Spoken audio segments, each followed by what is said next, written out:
انسان کے بارے میں اللہ تعالیٰ فرماتے ہیں وَمَا أُوتِيتُم مِّنَ الْعِلْمِ إِلَّا قَلِيلًا کہ میرے بندو تمہارے پاس علم بہت تھوڑا ہے۔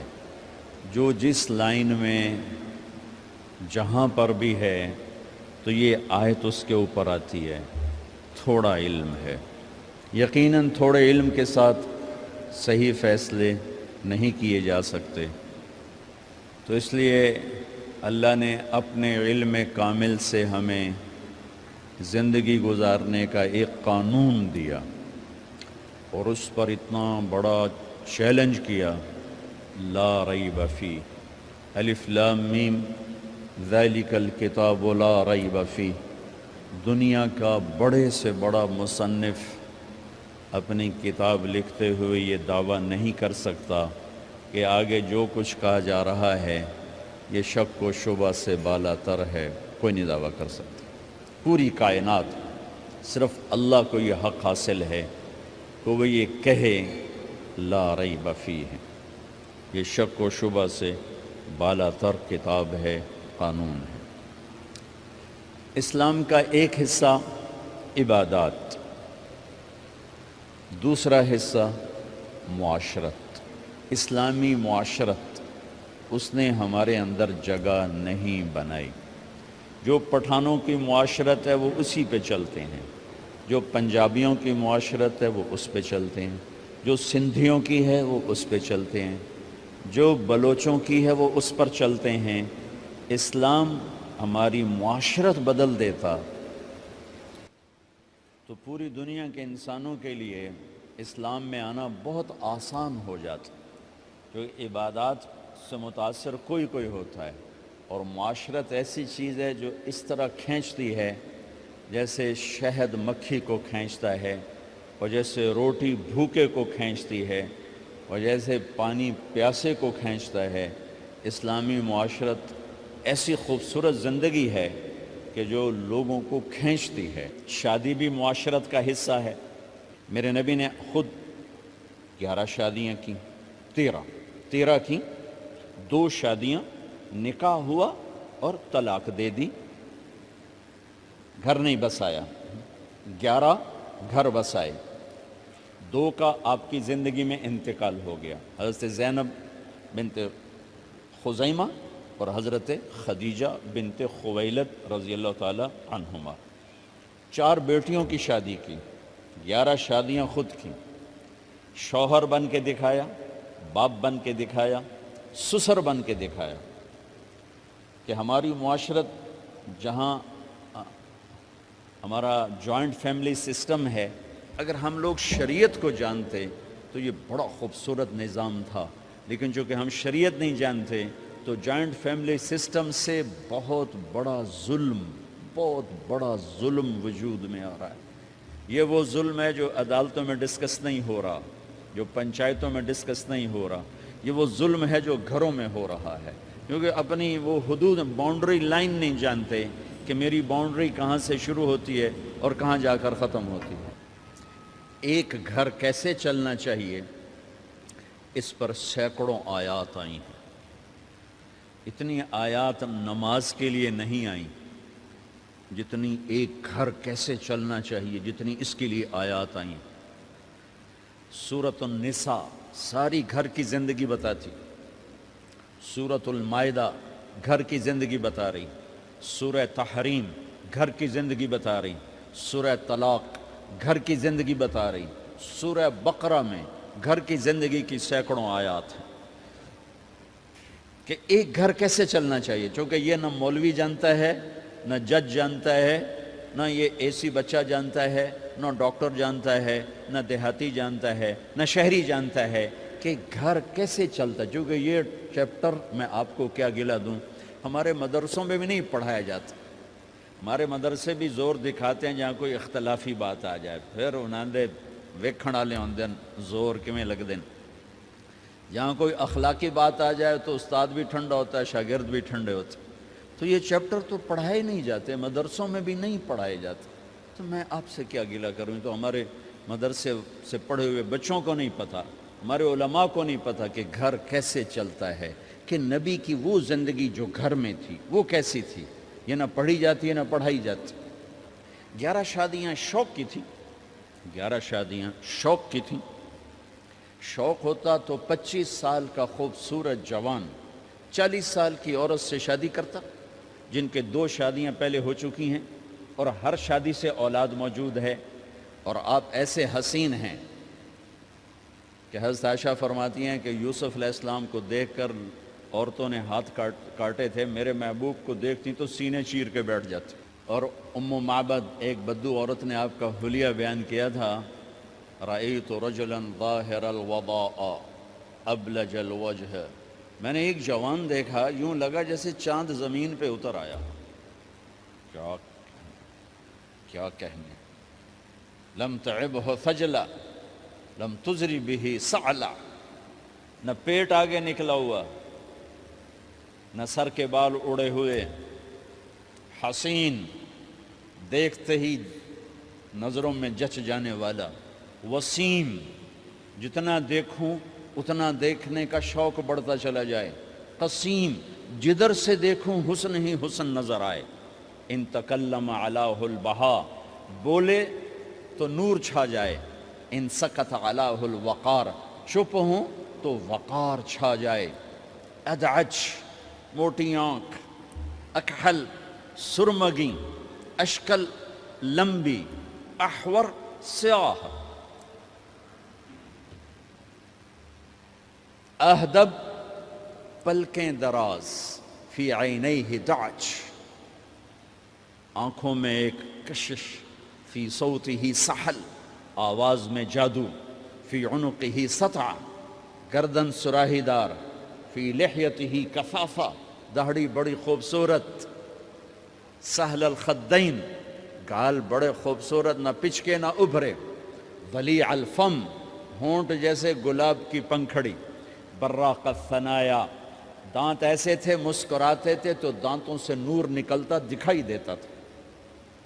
عظیم الہامہ، بڑا سر، شدید سواد الشعر، سیاہ کالے بال، رجل الشعر، نیم گھنگریالے بال، واسع الجبین، چوڑا ماتھا، ازج الحواجب، بھویں گول کمان جیسی، اشم، ناک یہاں سے اٹھا، اقن العرنین، آگے سے باریک، لہو نور یعلوہ، یہاں نور جگمگ جگمگ کرتا رہتا تھا. ان فرقت عقیقت و فرق و الا فلا، جب کبھی مانگ نکالتے، کبھی نکالتے تھے کبھی نہیں نکالتے تھے، جب کبھی مانگ نکالتے اور پگڑی شریف اتارتے، ٹوپی اتارتے تو مانگ سے نور نکلتا نظر آتا تھا. ایسے جوان کو لڑکی نہیں ملے گی، ایسا حسن و جمال. اما عائشہ رضی اللہ عنہ وہ سی رہی تھی کرتا سی رہی تھی کپڑا، تو سوئی گر گئی تو کمرے میں اتنی روشنی نہیں تو اس کے یوں کر رہی تھی. اتنے میں میرے نبی اندر آئے تو آپ کے چہرے کے نور سے سوئی چمکنے لگی. ایسا حسن و جمال. اور 40 سال کی عورت سے شادی ہو رہی اور 25 سال ان کے ساتھ گزار دیے، 50 برس کے ہو گئے. 50 سال کے بعد 10 شادیاں، جبکہ شوق اور خواہش ختم ہوتی چلی آ رہی ہوتی ہے. میرے نبی نے کہا ما زوجت وما تزوجت الا بوحی من السماء نزل به جبرائیل. فرمایا لوگوں، میں نے جہاں شادی کی، میں نے جہاں بیٹی دی، پہلے آسمان سے وحی آئی پھر میں نے قدم اٹھایا. پھر فرمایا میں نے جہاں شادی کی، میں نے جہاں بیٹی دی، آسمان سے بشارت آئی کہ سب جنتی ہیں، سب جنتی. یہ شوق کی شادیاں نہیں تھیں، یہ امت کو سکھانے کے لیے. معاشرت کے احکام بارش کی قطروں کی طرح ہیں.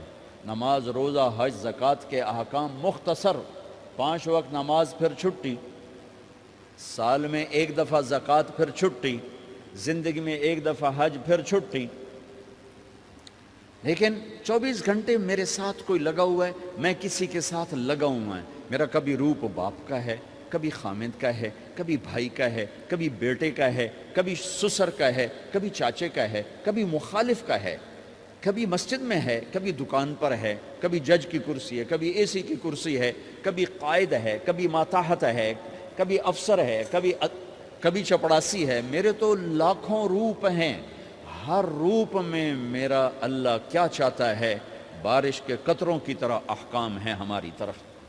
اس میں سے ایک یہ مجلس ہے شادی کی کہ ایک لڑکا اور لڑکی کیسے زندگی گزارے یہ سمجھانے کے لیے، خامند اور بیوی کیسے زندگی گزاریں یہ سمجھانے کے لیے میرے نبی نے 11 شادیاں کی، اور اپنی عرب کی معاشرت کو توڑ کر اپنی معاشرت ان پر نافذ فرمائی اور اپنی خوبصورت زندگی ان تک پہنچائی۔ عرب میں عورت کو ذلیل سمجھا جاتا تھا، اب بھی کوئی خاص عزت کوئی نہیں ہے، تو میرے نبی نے فرمایا خیرکم خیرکم لأہلہ، سب سے بہترین مسلمان وہ ہے جو بیوی سے اچھا سلوک کرتا ہو۔ وما انا خیر لأہلی، اور تم سب میں میرا سلوک اپنی بیویوں کے ساتھ سب سے اچھا ہے، سب سے اچھا ہے۔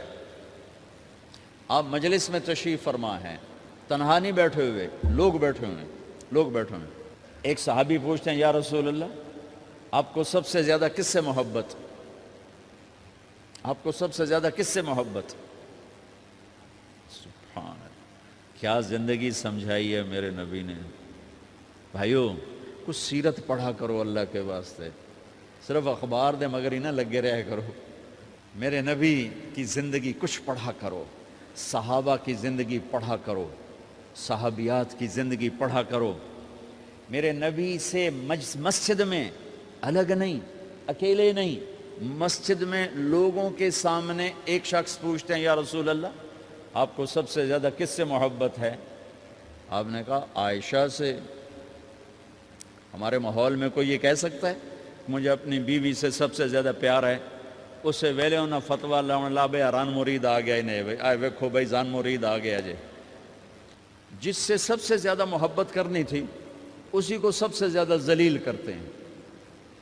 دیکھو سب سے اہم رشتہ، میری بات غور سے سننا چونکہ ہمارا معاشرہ اس کو شاید ہضم نہ کر سکے تو آپ بھی نہیں کر سکیں گے، سب سے اہم رشتہ خامد اور بیوی ہے، سب سے مقدس رشتہ ماں باپ، سب سے مقدس رشتہ ماں باپ، لیکن سب سے بنیادی رشتہ خامد اور بیوی ہے۔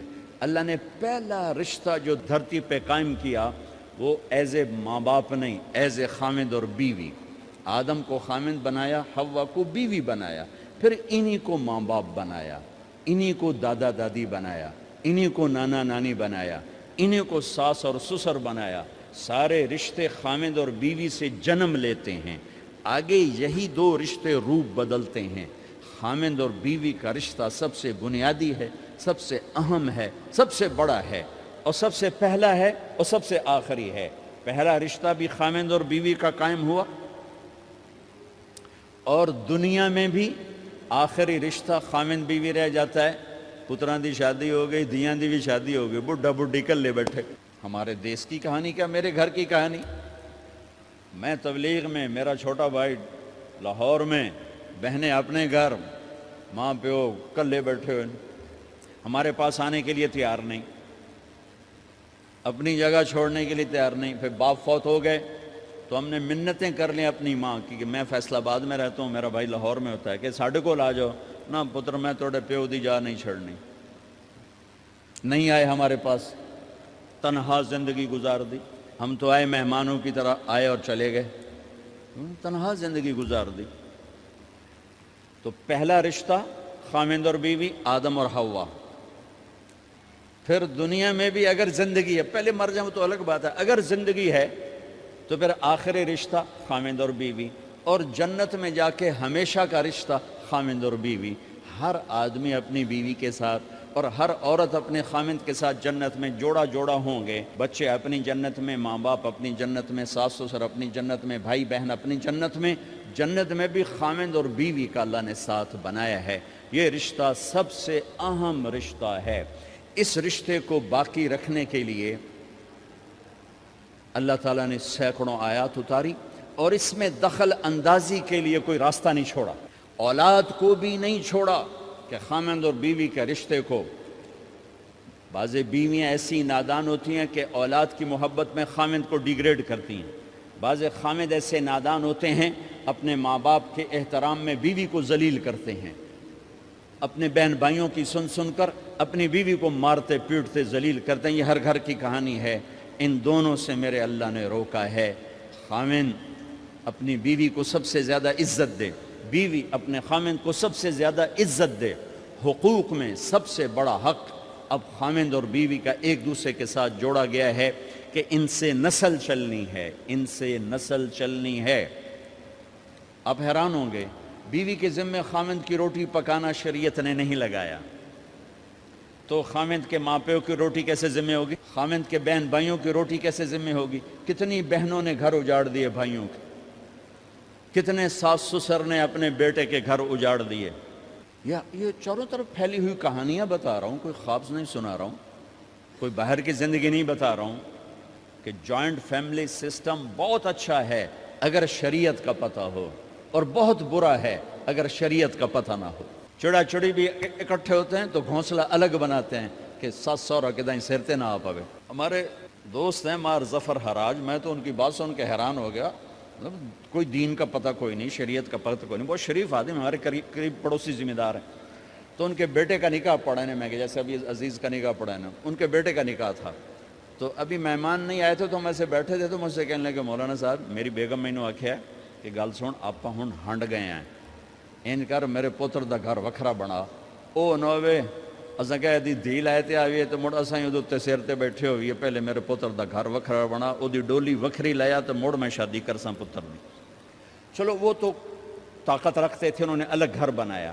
شریعت نے یہ عورت آنے والی لڑکی کا حق رکھا ہے کہ اگر خاوند کے پاس طاقت ہے تو اس کو الگ گھر دے، اگر وہ ڈیمانڈ کرے کہ آپ مجھے الگ گھر لے کر دیں، تو یہ ماں باپ کی نافرمانی نہیں، یہ حق تلفی نہیں، اس آنے والی کا حق ہے کہ اس نے تیری نسل کو سنبھالنا ہے۔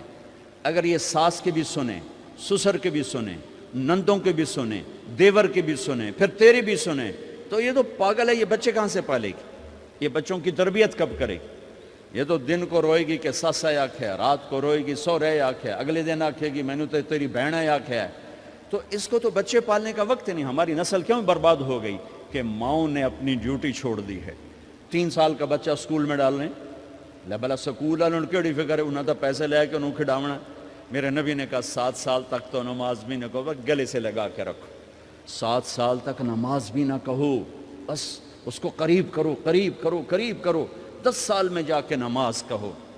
3 سال کے بچے کو ڈالتے ہیں سکولوں میں، اس کے لاشعور میں ماں باپ سے نفرت پیدا ہو جاتی ہے۔ یہ میری اب بیتی ہے، اللہ نے مجھے تبلیغ میں لگا دیا، تو شریعت پڑھنے کے بعد اللہ نے میرا سر جھکا دیا، ورنہ میں تو بالکل باغی ہوتا۔ تو میرے نبی فرما رہے ہیں 7 سال تک نماز بھی نہ کہو، بس سینے سے لگا کے رکھو، تاکہ تمہاری صفات منتقل ہوں اور تمہاری محبت ان کے اندر منتقل ہو۔ تو جب بیوی پر پورے گھر کا بوجھ پڑ گیا تو وہ اپنے بچوں کو کب پالے گی اور بچوں کی کب وہ تربیت کرے گی؟ وہ تو صبح سے شام تک چولہے پر تھک چکی ہے، اور اوپر سے جو تانے ہیں وہ الگ ہیں، جلی کٹی، کبھی ساس کہہ رہی، کبھی سسر کہہ رہا، کبھی بہنیں، کبھی دیور، تو وہ تو بالکل بیچاری پاگل ہو جاتی ہے۔ کہیں اس کا الٹ بھی ہوتا ہے، آنے والی ایسی آتی ہے کہ پورے گھر کو تباہ کر کے ماں باپ کو بھی دھکا دلا کے اپنے خامند کو لے کے نکل جاتی، ایسا بھی ہے لیکن یہ بہت کم ہے۔ ابتدائی رشتہ خامند اور بیوی ہے، خامند اور بیوی یہ ابتدائی رشتہ ہے۔ اللہ نے آدم کو بنایا اور حوا کو ساتھ بیوی بنایا، اولاد بعد میں دی۔ اور ایک اور بات، آدم کو بنا دیا مٹی کا پتلا کٹھا کر کے، مٹی کٹھی کر کے پتلا بنا دیا، 40 سال کے بعد روح ڈالی، چل بھائی جا جنت، اور اکیلے بھیج دیا، بیوی نہیں دی۔ حالانکہ اللہ چاہتا تو ساتھ ہی حضرت حوا کی مٹی کا ڈھیر بھی لگا دیتا، اس کا پتلا بھی تھپ دیتا، فرشتوں سے تھپوا دیتا، اور پھر 40 سال کے بعد دونوں کو کٹھا جنت میں ڈالتا۔ بہت سارے پیغام، اس میں بہت سارے پیغام، تاخیر ساتھ نہیں بنایا، دیر سے بھیجا، انتظار قدر کو بڑھانے کے لیے کہ عورت کی قدر کرنا، کمزور ذات ہے، کمزور مخلوق ہے، قدر کرنا۔ دوسرا، پہلے دن پتلا نہیں بنایا کہ ننگا پڑا ہو، عورت کا پتلا ننگا ہو، مٹی کا ہو، پتھر کا ہو، تو اس میں کیا کشش؟ تو ان مرد کے لیے کشش کوئی نہیں، تو فرشتوں کو کیا کشش تھی؟ پہلے دن سے عورت کو پردے میں بنایا، بے پرد نہیں کیا، بے پرد نہیں کیا، اس کا پتلا نہیں بنایا، اسے ننگا نہیں چھوڑا، اس کو پہلے دن سے کورڈ. اور کیسے بنایا؟ فرشتوں کی آنکھوں پہ پردہ اور آدم کو سلا دیا. آدم علیہ السلام سوئے ہوئے ہیں، فرشتوں کی آنکھوں کے سامنے پردہ ڈال دیا گیا. جب آدم اٹھے ہیں، اور ایک اور بات، جنت میں رہ کر بھی آدم علیہ السلام کا دل نہیں لگتا تھا، اداس اداس رہتے تھے. اماں آئی تو بابے دا دل لگا، تو اداس رہتے تھے جنت میں. جب آنکھ کھلی تو اپنے لیفٹ سائیڈ پہ ایک خاتون سر سے لے کر پاؤں تک لباس میں. آپ نے سنا ہے نا، یوسف علیہ السلام دنیا میں سب سے خوبصورت ہستی پیدا کیے گئے. یہ مردوں میں، عورتوں میں سب سے خوبصورت حضرت حوا کو پیدا کیا گیا. کون ہے؟ کہتے ہیں اللہ کی آدم تیری بیگم. کون ہے تیری بیگم؟ نکاح پڑھایا. پھر کہا آدم مہر ادا کرو. تو انہوں نے پوچھا کیا مہر دوں؟ تو وہاں تو سونا چاندی ڈھیر لگے پڑے تھے. اللہ تعالیٰ کہتے دا من سونا چاہ کے دے دے. میرے اللہ نے کہا تیری نسل میں میرا آخری حبیب آنے والا ہے، اس پہ ایک دفعہ درود پڑھ دے، یہ مہر ہے. سیدھے ہاتھ میں برکت ہے. پیدا کیا الٹی طرف سے. الٹی طرف سے کیوں پیدا کیا ہے؟ کہ الٹی طرف دل ہے، اور دل کے نیچے جو پسلی ہے وہاں سے پیدا کیا. اس میں پیغام کیا دیا کہ عورت جس روپ میں ہو، پہلا روپ اس کا بیوی بنا، پھر وہ ماں بنی، پھر اس آگے بیٹی کا روپ ہے، پھر بہن کا روپ ہے، پھر خالہ ہے، پھوپھی ہے، دادی ہے، نانی ہے، ساس ہے. جس روپ میں بھی عورت ہے اس کو دل کے قریب جگہ دو. یہ دل کے نیچے سے پیدا کرنے میں یہ پیغام دیا گیا ہے. اسے ذلیل نہ کرو، اسے خوار نہ کرو، اسے بے عزت نہ کرو، اس پر شدت نہ کرو. تو پہلا بنیادی رشتہ خامند اور بیوی ہے، اور آخری رشتہ بھی خامند اور بیوی ہے. لیکن اس وقت ہمارے معاشرے میں خامند سے زیادہ اس کے ماں باپ حق جتلاتے ہیں، خامند سے زیادہ اس کی بہنیں حق جلاتی ہیں، خامند سے زیادہ اس کے رشتہ دار حق جتلاتے ہیں، اور جھوٹی سچی شکایتیں لگا کر بیوی سے متنفر کرتے ہیں، اور کہیں بیوی کو خامند سے متنفر کرتے ہیں. آپس میں لڑائی لڑا کے پھر خوش ہوتے ہیں. میرے نبی سے پوچھا جائے یا رسول اللہ آپ کو سب سے زیادہ کس سے پیار ہے؟ تو آپ نے کہا عائشہ سے. اللہ، وہ جھینپ کے کہنے کہ نہیں، میں پوچھ رہا ہوں لوگوں میں آپ کو کس سے زیادہ پیار ہے؟ تو آپ کہتے ابو بکر سے. تو آپ نے پھر کہا ابوہا، مجھے عائشہ کے باپ سے زیادہ پیار ہے. پھر پہلے عائشہ کا، تو پھر کہتے ابو بکر. تو آپ نے کہا نہیں، ابوہا، مجھے عائشہ کے باپ سے سب سے زیادہ پیار ہے. یہ آپ کو میسج دیا ہے کہ گھر کی زندگی کیسے ہوتی ہے. کوئی عشق نہیں چڑھا ہوا تھا، میسج دینا. ہم عائشہ چھوٹی عمر کی تھیں، ان کو آٹا گوندھ کے دیتے تھے، آٹا گوندھ کے دیتے تھے. پھر جب ان کو آٹا گوندھنا آ گیا پھر چھوڑ دیا. پھر ان کو سامنے بٹھا کر لقمے بنا کے کھلاتے تھے. پھر ہم عائشہ رضی اللہ تعالیٰ عنہ کوئی گوشت کا ٹکڑا، وہاں بڑے بڑے گوشت کے ٹکڑے پکائے جاتے تھے، تو کوئی گوشت کا ٹکڑا اٹھایا اور ایسے 2-4 جگہ سے نوچا اور پھر رکھ دیا. سارا کھایا نہیں جاتا تھا. تو اللہ کے نبی اسی کو اٹھاتے اور حضرت عائشہ کو دکھا کر، جہاں سے حضرت عائشہ نے نوچا ہوتا تھا وہاں سے یوں کاٹ کے دکھاتے تھے. پھر حضرت عائشہ رضی اللہ تعالیٰ نے گلاس اٹھایا پانی پینے کے لیے، جہاں ہونٹ لگائے پہ گلاس رکھ دیا. بڑے بڑے گلاس ہوتے تھے، تو حضرت ہمارے نبی اٹھاتے تھے، جہاں عائشہ کے ہونٹ لگے ہوتے تھے وہاں ہونٹ لگا کے پانی پیتے تھے. یہ آپ کو سکھانے کے لیے ہے. اپنے گھر والوں کے ساتھ بیٹھ کے کھانا کھاتے.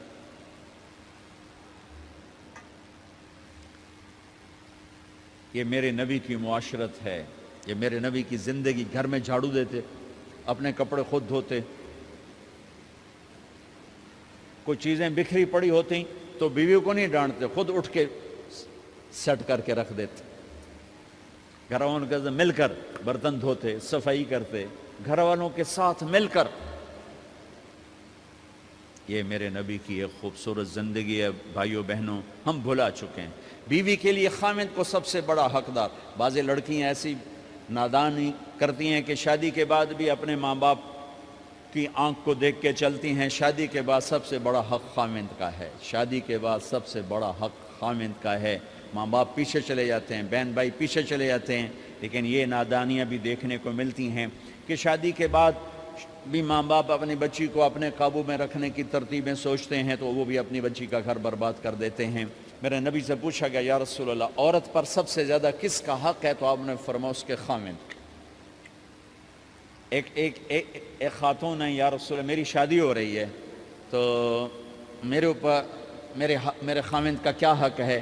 تو آپ نے ارشاد فرمایا تیرے خامند کے جسم پر زخم ہوں, زخموں میں پیپ پڑ جائے اور تو اپنی زبان سے چاٹ چاٹ کے زخم صاف کرے تو تو نے اپنے خامند کا حق ادا نہیں کیا.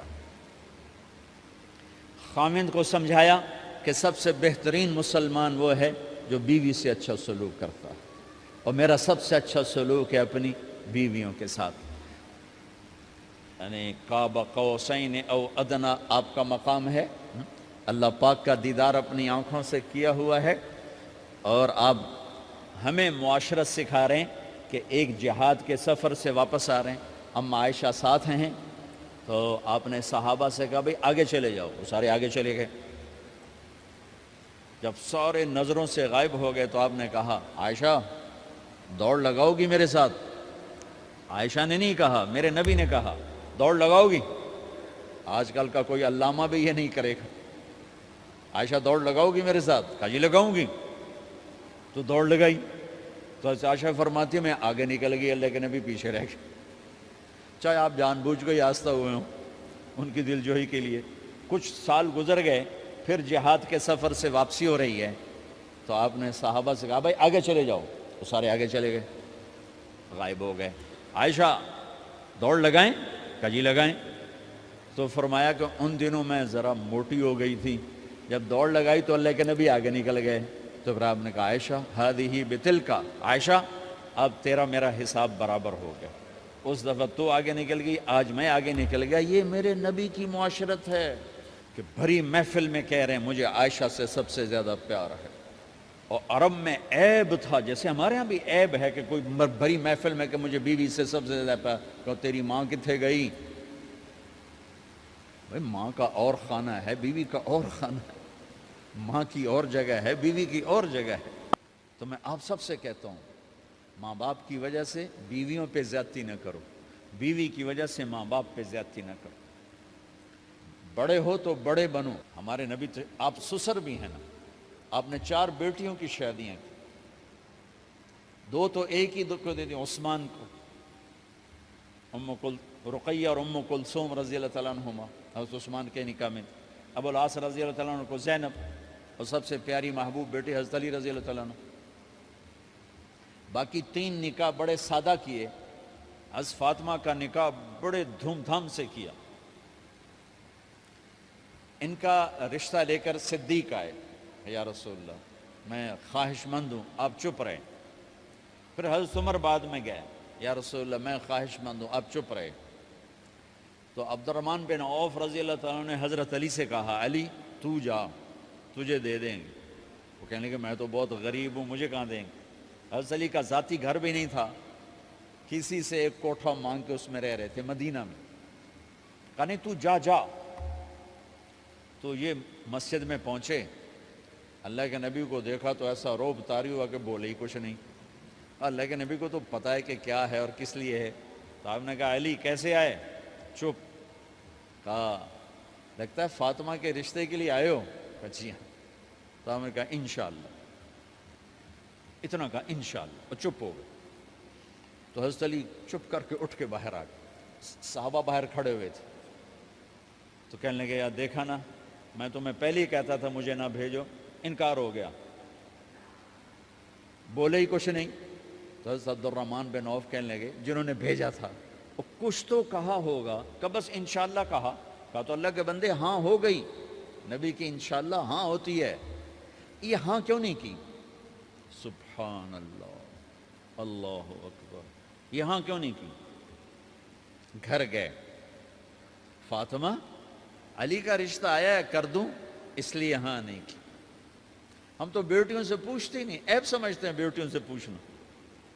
جی میں گاں نو بن چھڑیا قلعے نال، ایویں اسی دیاں نو بن چھڑنے قلعے نال. مجھے ایک اپنی مطلب برادری لیول کے ایک خاتون کا فون آیا کہ مولانا پڑھایا مجھے لاہور میں اچھے کالجوں میں، اور میری منگنی کرتے وقت مجھ سے پوچھا ہی نہیں، اور ایک شرابی سے منگنی کر کے مجھے اطلاع دی سی تیری منگنی کر چھڑی ہے، فلانی تاریخ نو تیرا نکاح بھی ہونا ہے. مجھے آج تک گلہ ہے. پوچھ لیتے، اگر نہیں پوچھا تھا چلو میں انہاں ساڑھے پنجاب کوئی نہیں پوچھ دے، گاں موج دی طرح ٹور چھڑ دین، تو چلو اتنا تو ویکھ لیندے بھی کم از کم شراب تو نہ پیندا ہویا. ایک شرابی نال میرا نکاح کر چھڑ، ساری زندگی اڈیاں رگڑ رگڑ میری گزر گئی. علی جیسا رشتہ آیا ہو تو اوپر سے حکم بھی آ چکا ہو کہ علی کو ہی دینا ہے، تو پھر آپ فاطمہ سے پوچھیں فاطمہ تیرا رشتہ آیا ہے علی کا، کر دوں؟ حضرت فاطمہ نے ہاں کی تو پھر مسجد تشریف لائے. یہ آپ کو معاشرت سکھائی جا رہی کہ بیٹیوں سے بھی پوچھو، زندگی انہوں نے گزارنی ہے، تم نے تو نہیں گزارنی. بس میری غیرت دا سوال ہے، میں اتنا ہی کرنا نہیں تو بیٹھی رہے. میری اپنی فیملی میں اتنی عورتیں بوڑھی ہو کے قبروں میں چلی گئیں، بس اتنا ہی کرنا نہیں کرنا تو بیٹھی رہے. وہ بیٹھی رہ گئیں. یہ ظلم و ستم ہے جو تمہاری عدالت میں بھی نہیں آتا، کوئی کیس بھی نہیں ہوتا، لیکن اللہ کی عدالت میں کیس درج ہو چکا ہے کہ میرے نبی نے علی جیسے داماد کے لیے بھی پہلے پوچھا، حالانکہ اوپر سے اشارہ ہو چکا ہے. ابھی بتاتا ہوں میں.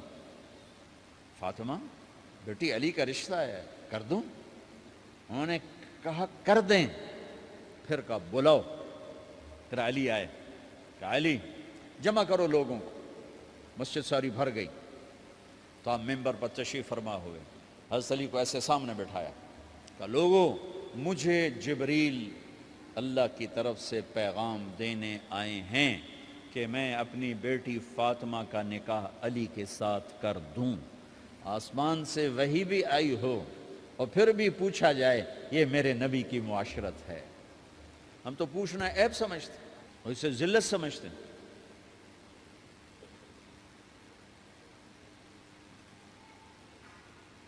پھر آپ نے اتنا بڑا اہتمام کیا. مسجد نبوی پرانی جو آپ کے زمانے کی تھی، بہت بڑا ہال تھا، اس کا بھرا ہوا تھا.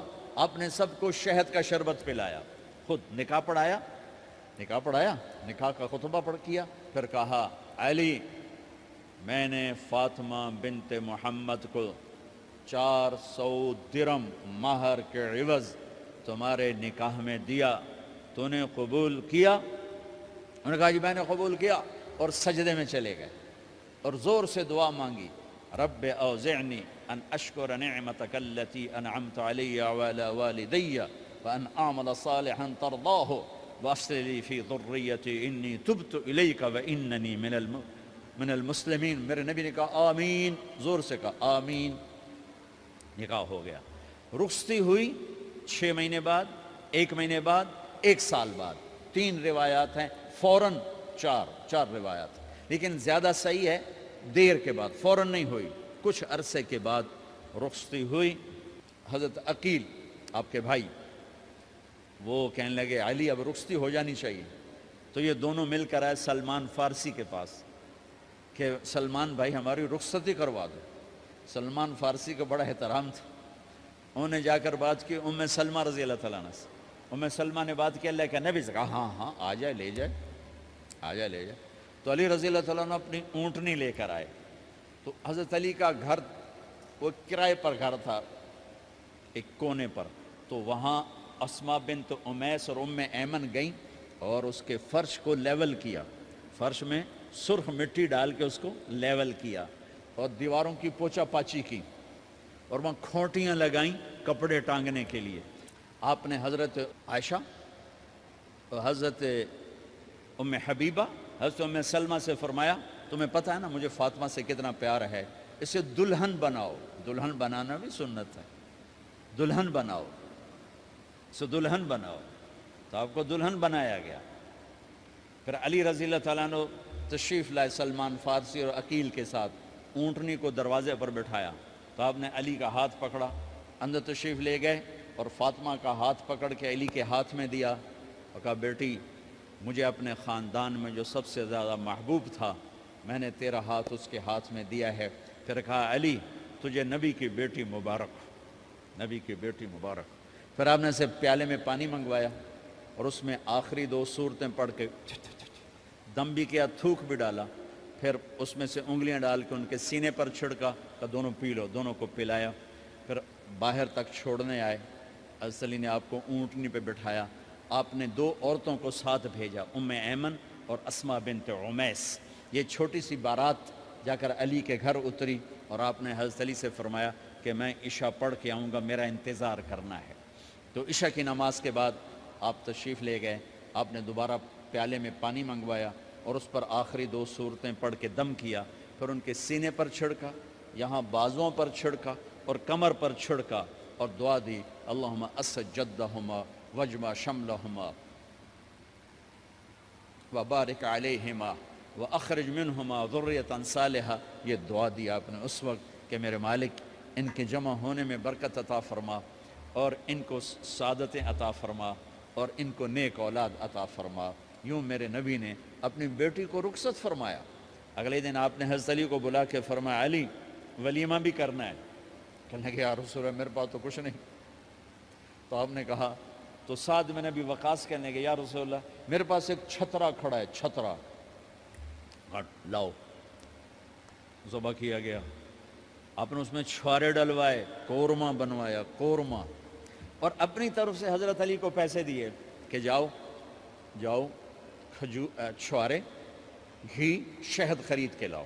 تو علی رضی اللہ تعالیٰ نے 5 درم کے چھوارے خریدے اور 3 درم کا شہد خریدا اور 1 درم کا گھی خریدا، 9 درم تھے ٹوٹل۔ تو آپ نے کافی سارا آ گیا تو چھواروں کی گٹھلیاں نکلوا کے ان کو پسوایا، پھر شہد اور گھی میں ملایا اور ایک سویٹ ڈش تیار کی اور اس کو حضرت علی کے ولیمے میں آپ نے اپنی طرف سے پیش کیا۔ تو اس دن تازہ روٹی جو کی پکائی گئی اور دیگ پر میرے نبی خود بیٹھے کھانا کھلانے، تقسیم کرنے خود بیٹھے۔ اب ایک چھترا ہے، 13-14 کلو گوشت ہے، 15 کلو، تو 50 آدمی کھا لیں گے۔ آپ نے کہا سارے مدینے کو دعوت ہے، سارے مدینے والے جتنے بھی آئے اور میرے نبی خود دیگ سے نکال کے کھلاتے رہے۔ سارا مدینہ ولیمہ فاطمہ کا کھا گیا اور دیگ بھری پڑی تھی۔ تو ولیمے میں تکلف جائز ہے، سادگی بھی جائز ہے، سادگی بھی سنت ہے، تکلف بھی سنت ہے۔ ہاں جو ہماری خرافات ہیں، فضولیات ہیں، یہ تباہ کن ہیں، ان سے بچنا بڑا ضروری ہے۔ اور بھائیو کسی کی شادی ہو، اس بچے کی ہو رہی ہے، یہ افسر ہے، ایک ریڑھی والے کی ہو، کسی بھی گھر کی آبادی کا ایک ہی سبب ہے، وہ میٹھا بول ہے، وہ اچھا سلوک ہے۔ جس کی بیٹی کو لے جا رہے ہو اسے عزت دینا، اور یہ جو جا رہی ہے یہ ان کو اپنا ماں باپ سمجھے، اپنے خامند کے ماں باپ کو اپنے ماں باپ سمجھے۔ جاتے ہی لکیریں لگانا نہ شروع کر دے، میں وکھرا کرتے نویدے کرتے نویدے کر۔ وہ اپنے گھر کا ایک فرد بن کے زندگی گزاریں۔ جو لے کے جا رہے ہیں ان کے ذمہ ہے کہ اس کو بیٹی بنا کے لے جائیں۔ سسرال جو ہوتے ہیں وہ ہمیشہ عیب دیکھتے ہیں، خوبیاں انہیں نظر ہی نہیں آتی۔ تو کھٹ بٹ تو ہوتی رہتی ہے، کوئی ایسی بڑی بات نہیں، کھٹ بٹ کو صلح میں بدلو، مزید لڑائی جھگڑا نہ بڑھاؤ۔ میرے نبی حضرت فاطمہ کے گھر آئے، دیکھا تو آپ اداس بیٹھی۔ آپ نے کہا فاطمہ بیٹی کیا ہوا؟ کہ میرا اور علی کا جھگڑا ہو گیا۔ اچھا، خود گئے بیٹی کے باپ ہو کر، دیکھا تو حضرت علی مسجد میں سوئے ہوئے تھے۔ آپ نے ان کو اٹھایا، کہا یا ابا تراب قم، آپ کو یہ ٹائٹل یہاں ملا، اے ابو تراب۔ فرمایا کرتے تھے کل کائنات ملتی تو اتنی خوشی نہ ہوتی جتنا اس ٹائٹل کی خوشی ہے۔ ابو تراب کہنے کا کیا مطلب تھا کہ اظہار محبت کے لیے ایسے ٹائٹل دیے جاتے تھے۔ تو ابو تراب کہہ کر یہ میسج دیا کہ میاں بیوی کی لڑائی ہوتی رہتی ہے، میں تجھ سے ویسے ہی محبت کرتا ہوں جیسے پہلے کرتا تھا، یہ میسج دیا اس نے۔ اب حضرت علی کو لائے اٹھا کر اور گھر میں تشریف لائے، نہ علی کی سنی نہ فاطمہ کی سنی۔ ہاں بھئی علی کی مسئلہ ہے، ہمیں فاطمہ کیا مسئلہ ہے؟ یہ مسئلے سن کے بھی زیادہ لڑائی ہو جاتی۔ صلح کراون علی بھی آپ ہو 2-4 لیتر مار کے آ جاندے۔ تو میرے نبی نے کیا کیا؟ سبحان اللہ، زمین پر لیٹ گئے، ادھر علی کو لٹایا، ادھر فاطمہ کو لٹایا، علی کا ہاتھ اپنی ناف پہ رکھا، فاطمہ کا ہاتھ ان کے ہاتھ پہ رکھا، اور بیٹی کے ہاتھ پر اپنا ہاتھ رکھا۔ پھر فرمایا کہو ہماری صلح ہو گئی۔ علی کہو، فاطمہ کہو، دونوں نے کہا ہماری صلح ہو گئی۔ آپ اٹھے، خوش خوش باہر آئے، چہرہ ایسے گلاب کے پھول کی طرح۔ صحابہ نے عرض کی یا رسول اللہ آج آپ بڑے خوش نظر آ رہے ہیں۔ فرمایا علی و فاطمہ کی صلح کرا کے آ رہا ہو۔ تو کھٹ بٹ ہو جانا تو کوئی بڑی بات نہیں ہے، مطلب یہ وہ گھر ہے، میں اس گھر کی کیا تعریف کر سکتا ہوں۔ تو میں آگے کا ایک قول سنا دیتا ہوں ابن عباس کا، کہ جنت میں نور کی چمک اٹھے گی، سارے جنتی کہیں گے یہ نور کیسا نور ہے بھائی جو ساری جنت کے نور پر چھا گیا؟ تو فرشتے بتائیں گے کہ او جنت الفردوس میں علی و فاطمہ بیٹھے ہیں، کسی بات پہ ہنسے ہیں، ان کے دانتوں سے جو نور نکلا ہے اس نے جنت کو روشن کر دیا۔ لیکن کھٹ پٹ یہاں بھی ہو گئی، ان سے بڑا گھر میرے نبی کا ہے، وہاں بھی کھٹ پٹ۔ ایک دفعہ آپ نے حضرت عائشہ سے کہا مجھے پتہ لگ جاتا جب تو مجھ پہ ناراض ہوتی ہے، مجھے پتہ چل جاتا ہے۔ انہوں نے عرض کی یا رسول اللہ آپ کو کیسے پتہ چلتا ہے؟ کہ جب تو مجھ پہ ناراض ہوتی ہے نا تو قسم اٹھاتے ہوئے کہتی ہے ابراہیم کے رب کی قسم، اور جب مجھ پہ راضی ہوتی ہے تو پھر تو قسم اٹھاتے ہوئے کہتی ہے محمد کے رب کی قسم۔ کہ ایسے مجھے پتہ چل جاتا ہے جب تو کہتے ہیں نا ابراہیم کے رب کی قسم، تو مجھے پتہ چل جاتا ہے کوئی کھٹ بٹ ہو گئی ہے۔ تو نبی کے گھر میں بھی ہو جاتی ہے، یہ مسئلہ تو ختم ہوگا۔ جنت میں ہمارے ذمہ ہے کہ ان چیزوں کو کم کریں۔ یہ ایک میرے نبی کی معاشرت ہے میرے بھائیوں، اسے سیکھو، اسے سمجھو، اسے پڑھو۔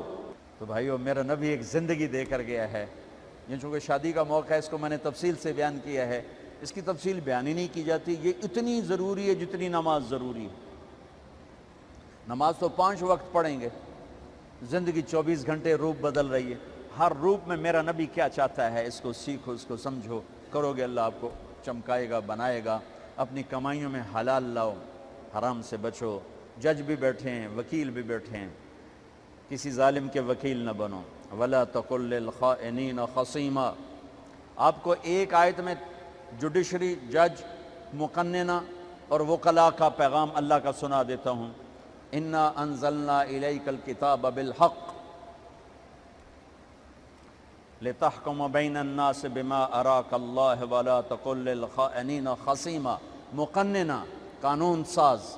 تو اِنَّا أَنزَلْنَا إِلَيْكَ الْكِتَابَ بِالْحَقِّ، قانون بنانے کا حق اللہ کو ہے، اللہ کے قانون کو اپناؤ۔ آگے جج حضرات، فَحْكُمْ لِتَحْكُمَ بَيْنَ النَّاسِ بِالْحَقِّ، ججوں کو حکم ہے کہ حق فیصلے کرنا، بک نہ جانا، دب نہ جانا، حق کے فیصلے کرنا۔ تیسرا وکلاء کو، وَلَا تَقُلْ لِلْخَائِنِينَ خَصِيمًا، ظالم بددیانت کی وکالت کے لیے کھڑے نہ ہو جانا ورنہ مارے جاؤ گے، مارے جاؤ گے۔ وَلَا تَقُلْ لِلْخَائِنِينَ خَصِيمًا، ان کے لیے دلائل قائم نہ کرنا ورنہ ہلاک و برباد ہو جاؤ گے۔ تو بھائیو یہ نکاح کو ذرا میں نے تفصیل سے بیان کی ہے کہ یہ زندگی ہے جس کو سیکھنا ہے۔ حلال کماؤ، بچوں کو حلال دو، بیوی کو حلال دو۔ اللہ کی قسم حرام سے کبھی بہار نہیں آتی اور حلال پہ کبھی خزاں نہیں۔ حلال کھانا، حلال کھلانا تو تم شاد و آباد رہو گے۔ اللہ میں عمل کی توفیق بخشے۔